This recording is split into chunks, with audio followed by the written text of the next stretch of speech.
بسم اللہ الرحمن الرحیم۔ آج ہم دو پاروں یعنی 21ویں پارے اور 22ویں پارے کی انتہائی اہم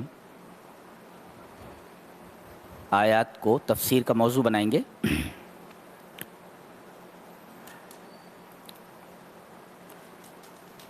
21ویں پارے میں سورہ عنکبوت جو 20ویں پارے کے آخر سے آ رہی ہے اور 21ویں پارے میں تھوڑی دور تک گئی ہے، اس کے آغاز میں کہا جا رہا ہے اتل ما اوحی الیک من الکتاب واقم الصلاۃ ان الصلاۃ تنہی عن الفحشاء والمنکر ولذکر اللہ اکبر واللہ یعلم ما تصنعون۔ یہ آیت کریمہ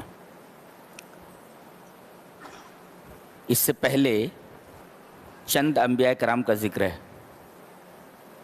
اور یہ بتایا گیا کہ انبیاء کرام کو اپنی دعوت کے دوران مخالفین کی طرف سے کتنی اذیتیں برداشت کرنی پڑیں، ان کا بھی ذکر کیا گیا۔ اب یہ بتایا جا رہا ہے کہ دعوت کا کام کرتے رہیے، اس راستے میں جتنی بھی تکلیفیں آئیں انہیں برداشت کیجیے، مخالفین کی ایذاؤں پر صبر کیجیے،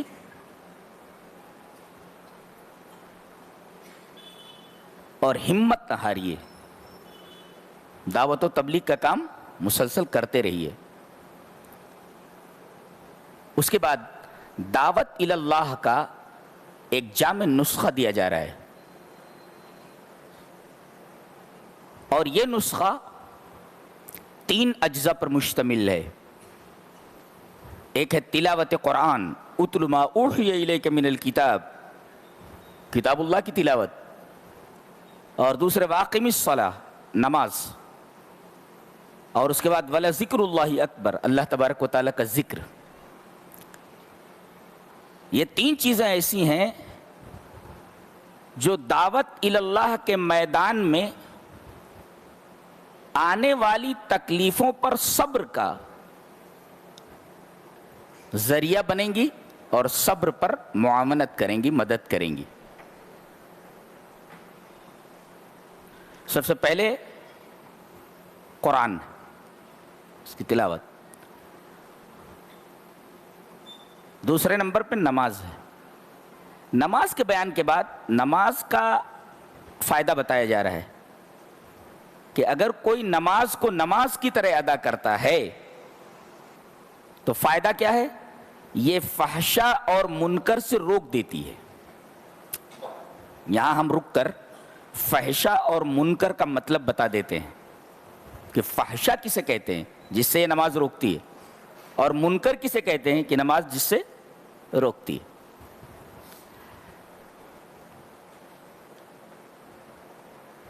تو جنسی بے اعتدالی کے نتیجے میں آدمی سے جو گناہ سرزد ہوتا ہے اسے فحشہ کہتے ہیں۔ جی، جنسی بے اعتدالی، شہوت کی بے اعتدالی سے، جنسی خواہش کی بے اعتدالی سے، اور اس کے نتیجے میں جو گناہ سرزد ہوتا ہے اسے فحشہ کہتے ہیں، جیسے زنا ہے۔ یہ شہوانی بے اعتدالی کے نتیجے میں ہوتا ہے، اور جو جنسی بے اعتدالی کی وجہ سے، کے سبب سے گناہ وجود میں نہ آئے اسے منکر کہتے ہیں۔ اس کا اپوزٹ ہے نا، جنسی بے اعتدالی کے نتیجے میں جو گناہ سرزد وہ فحشہ ہے، اور جنسی بے اعتدالی کے علاوہ کسی اور چیز کے نتیجے میں اگر کوئی گناہ سرزد ہوتا ہے تو وہ منکر ہے۔ منکر کی تعریف بعض مفسرین نے اس طرح کی ہے کہ کل ما تنکر الشرائع والعقول السلیمۃ، منکر ہر وہ گناہ ہے جس کی تمام شریعتیں مذمت کرتی ہوں. حضرت آدم سے لے کر نبی کریم صلی اللہ علیہ وسلم تک جتنے انبیاء کرام آئے اور جتنی شریعتیں ان کو دی گئیں، ہر شریعت کہتی ہے یہ چیز اچھی نہیں ہے. تو شریعتیں جس چیز کو برا کہیں اور ساتھ ساتھ عقل سلیم بھی جس کو برا کہے تو وہ چیز منکر ہے. تو شریعتیں جس گناہ کو، جس کام کو برا کہیں وہ منکر ہے، اور عقل سلیم جس کام کو برا کہے وہ منکر ہے. یہ منکر کی تعریف ہو گئی. اور فحشہ کی تعریف تو آپ کو معلوم ہوگی کہ جنسی بے اعتدالی کے نتیجے میں جو گناہ سرزد ہو اسے فحشہ کہتے ہیں. غور کریں گے تو آپ کو معلوم ہوگا کہ دنیا کے جتنے بھی جرائم ہیں وہ سب سمٹ کر کے انہی دونوں کے درمیان آ گئے، انہی دونوں کے اندر آ گئے. فحشہ، کوئی گناہ ہوگا یا تو فحشہ میں داخل ہوگا اور کوئی گناہ ہوتا ہے منکر میں داخل ہوگا. دنیا کے جتنے بھی جرائم اور کرائم ہیں وہ سارے کے سارے فحشہ یا منکر میں داخل ہیں. اتنی جامعیت کے ساتھ یہاں بیان کر دیا گیا. اور اگر ان دونوں چیزوں سے بچنا ہے تو آدمی کو چاہیے کہ نماز کو نماز کی طرح ادا کرے. حضرت ابن عباس رضی اللہ تعالی عنہما کا قول ہے کہ من لم تنہہ الصلاۃ عن الفحشاء والمنکر یا من لم تنہہ صلاتہ عن الفحشاء والمنکر فصلاۃ وبال علیہ، کہ جس آدمی کی نماز اس کو فحشاء اور منکر سے نہ روک سکے تو اس کی نماز اس کے لیے وبال ہے. اللہ، یعنی آدمی نماز پڑھ رہا ہے مگر وہ نماز اس کے لیے وبال ہے. بعض نمازیں بھی وبال ہیں. کیوں؟ اس نماز کو نماز کی طرح نہیں ادا کیا گیا تو اب یہ نماز فحشاء اور منکر سے نہیں روک رہی ہے، اور آدمی نماز پڑھنے کے ساتھ ساتھ فحشاء اور منکر سے بچ نہیں رہا ہے. اس کا مطلب نماز کو نماز کی طرح نہیں پڑھ رہا ہے، اسی وجہ سے نماز کا اثر اس کی زندگی کے اوپر، اس کے اخلاق کے اوپر نہیں پڑ رہا ہے.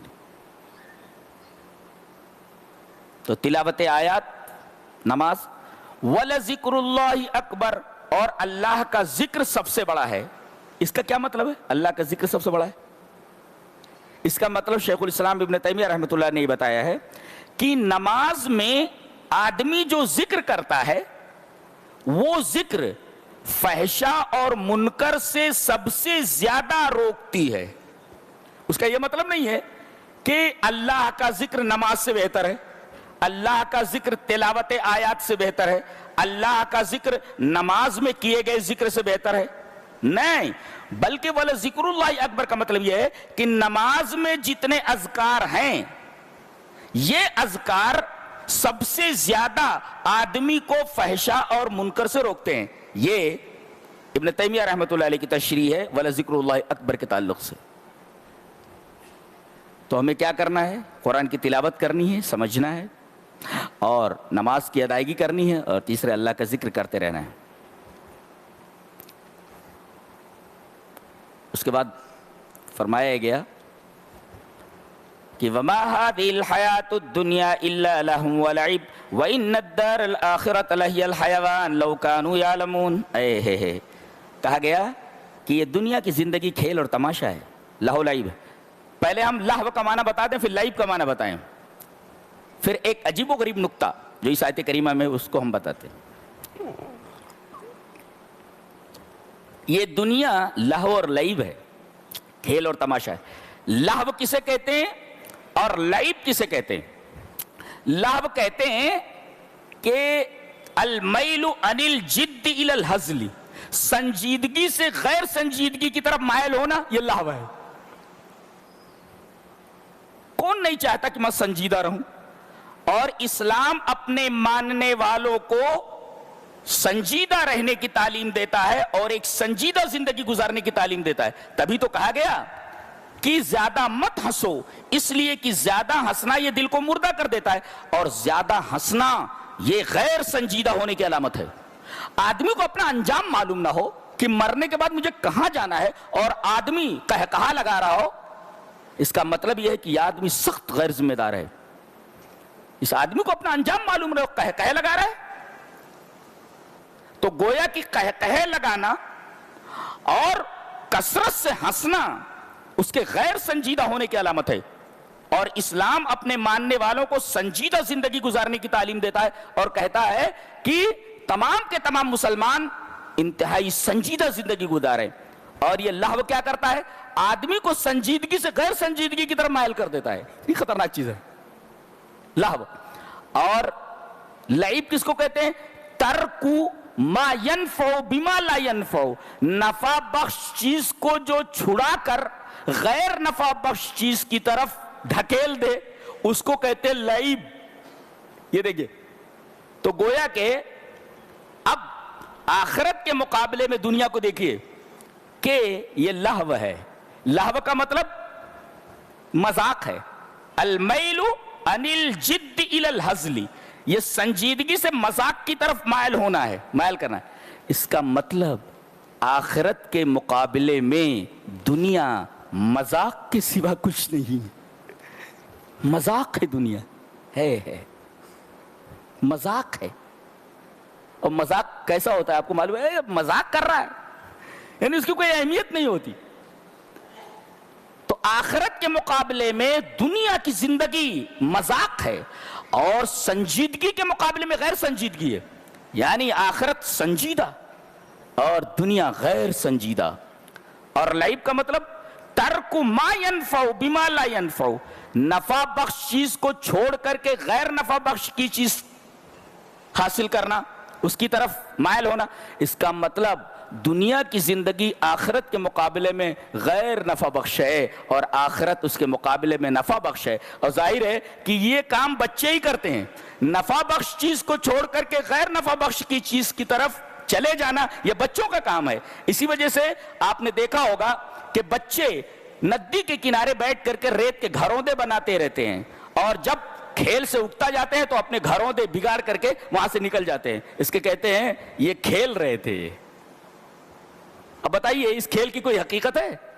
تو آخرت کے مقابلے میں دنیاوی زندگی لہو و لعب کے سوا کچھ نہیں ہے. اگر آخرت سنجیدہ ہے تو دنیا غیر سنجیدہ، آخرت اگر نفع بخش ہے تو دنیا غیر نفع بخش ہے. اور بے وقوف ہی ہوگا وہ آدمی جو سنجیدگی کو چھوڑ کر کے مذاق کی طرف مائل ہو اور نفع بخش چیز کو چھوڑ کر کے غیر نفع بخش کی چیز کی طرف متوجہ ہو.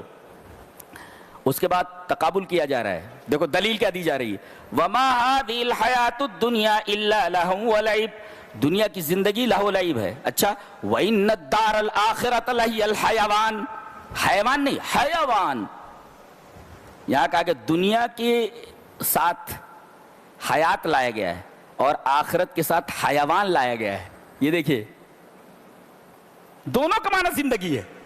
حیات معنی بھی زندگی اور حیوان کا مطلب بھی زندگی، لیکن دنیا کے ساتھ لفظ حیات لایا گیا ہے اور آخرت کے ساتھ حیوان لایا گیا ہے. دیکھ رہے ہیں آپ، وَمَا هَذِهِ الْحَيَاةُ الدُّنْيَا، دنیا کے ساتھ حیات، وَإِنَّ الدَّارَ الْآخِرَةَ لَهِيَ الْحَيَوَانُ، اور آخرت کے ساتھ حیوان. تو یہ حیات اور حیوان میں کیا فرق ہے؟ تو حیات کہتے ہیں ہی التی بعدہا موت، ایسی زندگی جس کے بعد موت ہو، اسے حیات کہتے ہیں.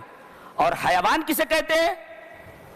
کہ حیات لا موت فیہا، ایسی زندگی جس کے اندر موت ہی نہ ہو.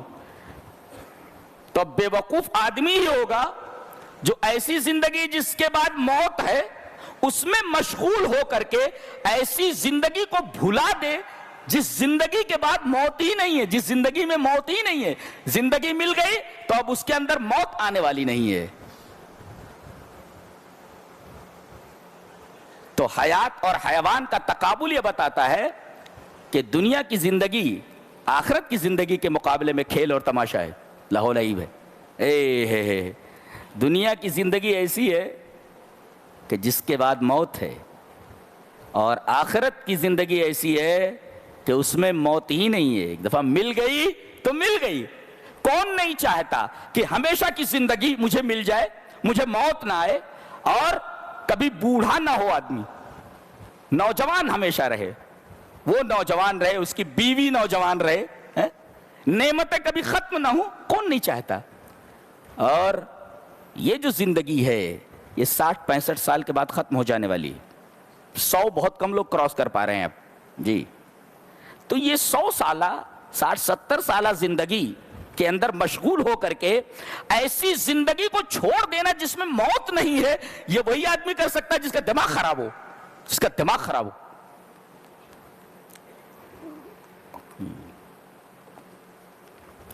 بڑی شاندار بات کہی گئی ہے۔ اس کے بعد بہت ہی حسین بات کہی جا رہی ہے، ہم یہاں ٹھہر کر اس آیت کریمہ پر بحث کرنا چاہیں گے، متوجہ ہیں؟ اس کا تعلق ہماری عائلی زندگی سے ہے، ہماری خانگی زندگی سے، ہماری گھریلو زندگی سے ہے۔ کیا؟ وَمِنْ آيَاتِهِ أَنْ خَلَقَ لَكُم مِّنْ أَنفُسِكُمْ أَزْوَاجًا لِتَسْكُنُوا إِلَيْهَا وَجَعَلَ بَيْنَكُم مَّوَدَّةً وَرَحْمَةً إِنَّ فِي ذَلِكَ لَآيَاتٍ لِقَوْمٍ يَتَفَكَّرُونَ۔ اللہ کی نشانیوں میں سے ایک نشانی ہے۔ اللہ کی نشانی کیا مطلب؟ اس کے کمال قدرت کی نشانی، اس کے کمال رحمت کی نشانی، اس کے کمال عظمت کی نشانی۔ وہ نشانی کیا؟ وہ سائن کیا ہے؟ کہ تمہیں میں سے، تمہاری جنس سے تمہاری بیویاں بنائیں۔ یہ دیکھیں، اس لیے کہ اگر آپ انسان ہوتے اور آپ کی بیوی جنیہ ہوتی تو یہ تو جنس بدل گئی نا، تو آپ کو سکون نہیں ملتا۔ اس لیے کہ آدمی اپنے جنس کی طرف مائل ہوتا ہے اور آدمی اپنے نوع کی طرف مائل ہوتا ہے۔ تو اگر آپ کی بیوی جنیہ ہو جاتی یا آپ کی بیوی اور کسی جنس کی ہوتی تو آپ کو سکون نہیں ملتا۔ تو یہ من انفسکم کہا گیا، یہ اللہ کی رحمت ہے کہ اس نے تمہاری بیوی تمہاری ہی جنس سے بنائی۔ جیسے تم انسان ہو، تمہاری بیوی بھی انسانی ہے۔ ایک یہ اچھا، اس کے بعد فرمایا ازواجن، بیویاں بنائی، بیویاں، نساء نہیں کہا، نساء نہیں کہا، کیونکہ آگے کہنا ہے لتسکنوا الیہا، تاکہ ان سے سکون حاصل کرو۔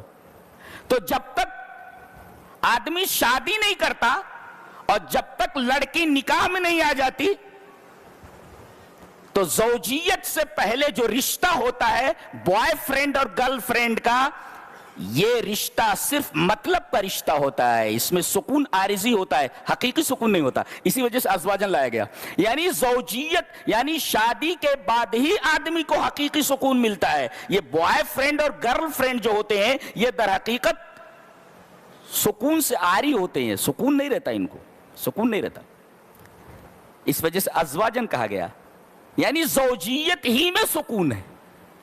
اور ایک نقطہ یہ بھی ملا، جب تک آدمی شادی نہ کر لے، چاہے وہ لڑکی ہو یا لڑکا، سکون میں نہیں رہتا۔ سکون حاصل کرنے کے لیے ضروری ہے کہ آدمی شادی کے بندھن میں بچ جائے۔ کن کن نوجوانوں کی شادی نہیں ہوئی ہے؟ ہاتھ اٹھاؤ۔ وَمِنْ آيَاتِهِ أَنْ خَلَقَ لَكُم مِّنْ أَنفُسِكُمْ أَزْوَاجًا لِتَسْكُنُوا إِلَيْهَا۔ ایک نقطہ اور بتاتا ہوں، لِتَسْكُنُوا إِلَيْهَا، عربی میں جب کہا جائے سکن الا، اور ایک ہوتا سکن عندہ اور سکن معہ، اس کے ساتھ سکون، معہ اس کے پاس سکون، لیکن یہ نہیں کہا گیا اس کے پاس سکون۔ اس کے پاس سکون ملے گا آپ کو، لیکن تھوڑی دیر کے لیے۔ معہ اس کے ساتھ سکون ملے گا مگر تھوڑی دیر کے لیے۔ تو اگر اندہو کہا جاتا اس کے پاس سکون ہے یا اس کے ساتھ سکون ہے تو یہ سکون جسمانی ہوتا، لیکن سکن الا کے ساتھ، یعنی یہ سکون قلبی ہے۔ تو آپ کو سکون جسمانی چاہیے یا سکون قلبی؟ بتایا گیا یہ بیوی جو آپ کے لیے سکون قلب مہیا کرتی ہے، اور سکون قلب مہیا تو سکون جسمانی تو ویسے ہی مہیا ہو جاتی جی۔ تو یا سکن الا کہا گیا، یعنی اصل شادی کا جو مقصد ہے وہ دل کا سکون ہے. اور نقطہ یہ ملا، جس عورت کے اندر سکون دینے کی صفت نہ ہو وہ عورت نہیں ہے، وہ زوج ہی نہیں ہے. وہ دیکھ، زوج وہ ہے جو سکون دے. اور جس عورت کو شوہر سے سکون نہ ملے وہ شوہر کہاں ہے؟ کہا گیا کہ زوج کے لیے ضروری ہے لڑکی بیوی اپنے شوہر کو سکون مہیا کرے اور شوہر اپنی بیوی کو سکون مہیا کرے. اگر یہ سکون نہ مل سکے تو پھر بیوی بیوی نہیں اور شوہر نہیں. یہ بتایا گیا وَمِنْ آيَاتِهِ أَنْ خَلَقَ لَكُم مِّنْ أَنفُسِكُمْ أَزْوَاجًا لِتَسْكُنُوا إِلَيْهَا. اور الیہا کہہ کر کے بتایا گیا اس سے سکون قلبی حاصل ہوتا ہے. اور اصل یہی ہے، آدمی بیوی کے پاس جا کر کے سکون جسمانی حاصل کر لے، لیکن اس کے بعد بھی اس کے دل میں بے چینی ہو تو اس سکون سے کیا حاصل ہوا؟ اس سکون کا کیا فائدہ ہے؟ اس سکون کو حاصل کرنے کے بعد بھی اگر دل بے چین ہو، سکون قلبی حاصل نہ ہو تو جسمانی سکون سے کوئی فائدہ نہیں ہے. تو اصل سکون قلبی ہے نہ کہ سکون جسمانی. اس وجہ سے اللہ تبارک و تعالی نے بتایا کہ اصل سکون قلب ہے. لہذا سکن معاہو یا سکن عندہو نے کہا کہ سکن الا کہا گیا لتسکنوا الیہا. اچھا، یہ مردوں سے کہا جا رہا ہے تاکہ تم سکون حاصل کرو بیوی سے. تم مردوں سے کہا جا رہا ہے. اس کا مطلب ہے کہ اس قسم کے سکون کی سب سے زیادہ ضرورت شوہر کو ہوتی ہے، عورت کو کم ہوتی ہے. جی اسی وجہ سے خطاب مردوں سے باولا پھرتا رہتا ہے جب تک شادی ہوتی نہیں. باولا پنا پھرتا رہتا ہے. لتسکنوا الیہا، تاکہ تم سکون حاصل کرو. عورت کو بھی سکون ملتا ہے